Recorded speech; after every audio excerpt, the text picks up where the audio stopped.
बड' लेटेस्ट आपडेटआव बयखौबो बरायबाय। दिनैनि रादाबखौ फरायदों आं प्रमद खाख्लारि। गिबि निउज आपडेट दङ। साबा बांलादेशी गेंनि सानैखौ पुलिसा गुलि गावदों। ससियेल मिडियायाव भाइराल जानाय साबा बांलादेशी गेंआ सासे आइजोनि सायाव गाज्रियै गाग्लोबनाय जाथाया हादरनाङैनो गिखांनाय लाबोदोंमोन। साबा बांलादेशी गेंखौ मैया बृहस्पतिबारखालि बेंगालुरु पुलिसनि अपारेशनाव बेंगालुरुनि राममुर्ति ओनसोलनि गंसे फ्लाटआव हमनो हादोंमोन। बेंगालुरु पुलिसनि आखाइनिफ्राय हमजानाय साबा बांलादेशीनि गेंनि सानै दुथाङा अन्थाइ खुबैनानै गाग्लोबनानै खारखोमानो नाजादोंमोन। बे समावनो बेंगालुरु पुलिसा सानै बांलादेशीखौ आथिङाव गुलि गावनानै हमनो हाफिनो।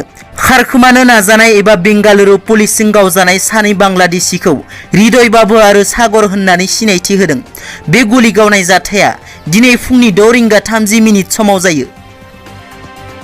नैथियाव दङ मुम्बाइआव बड'लेण्ड भवननि दाबि।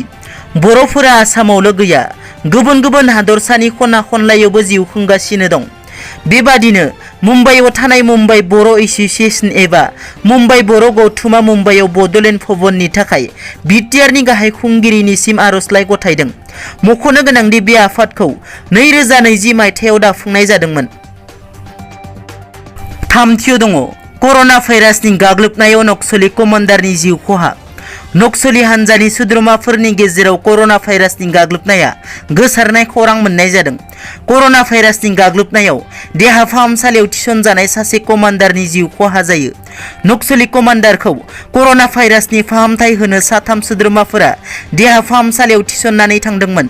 मख'नो गोनांदि बे साथाम सोद्रोमाखौ हमनो मोननाय जादों। बिनि उनाव साथाम सोद्रोमाखौबो कर'ना टेस्ट खालामनाय जादों। बिसोरनि गेजेराव सासे सोद्रोमानि देहायाव कर'ना पजिटिभ मोननाय जादों। बे जाथाया तेलेंगानानि कुटागुदाम जिल्लायाव जादों। ब्रैथियाव दङ बिपिएफनि एमसिएलए बिजित गोरा नार्जारिया बिजेपि दोलोआव हाबबाय। बिपिएफनि गेदेर खहा।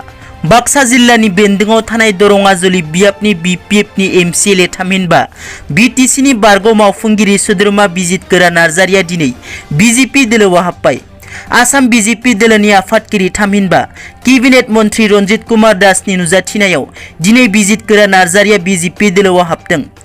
मख'नो गोनांदि गुवाहाटी नोगोरनि हिंग्राबारियाव थानाय आसाम बिजेपिनि मावख'आव दिनै बिपिएफ दोलोनिफ्राय खेबथामै एमसिएलए देरहाबोनो हानाय बिजित गोरा नार्जारिया बिजेपि दोलोनि जानानै खामानि मावनो बिजेपि दोलोआव आखाइ होदों। बाथियाव दङ बिटिआर हालामनि थाखाय गोजोनथाव खौरां। अरुणोदय आरो स्वयं आसनिनि रांखौ मोननो हासिगोन।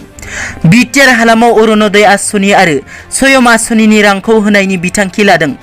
बिटिआर हालामनि आइजोफोरा अरुणोदय आसनिनि दानफ्रोमबो 830 रांखौ मोननो हासिगोन। लोगोसे बिटिआर हालामनि लाइमोन सेंग्रा सिख्लाफोरा स्वयं आसनिनि गेजेरजों 50,000 रांखौ मोननो हासिगोन। मख'नो गोनांदि आसामनि गिबि मन्त्रि डक्टर हिमन्त बिश्व शर्मानि दैदेननायाव दिनै खानापारानि एडमिनिस्ट्रेटिभ स्टाफ कलेजाव मोनसे जथुम मेल जानानै थाङो। बे जथुम मेलाव आसामनि केबिनेट मन्त्रि इउजि ब्रह्म आरो बिटिआरनि गाहाय खुंगिरि प्रमद बर' बिथांमोना सावरायज्लायनायनि गेजेरजों बे थांखिखौ लादों होनना मिथिनो मोननाय जादों। हादरसा सरकारा बे रांखौ थोंजों बेंक एकाउन्टआव सोनानै हरनाय जागोन। बेराफारसेथिं स्वयं आसनिनि सा 1,000 लाइमोन सेंग्रा सिख्लाफोरनोल' होनो बिथांखि लादों सरकारा। दिनैनि रादाबा एसेनोसै। नोंथांमोना जुदि आंनि चेनेलखौ दासिमबो साबस्क्राइब खालामाखै, अन्नानै साबस्क्राइब खालाम। गोजोन्थों।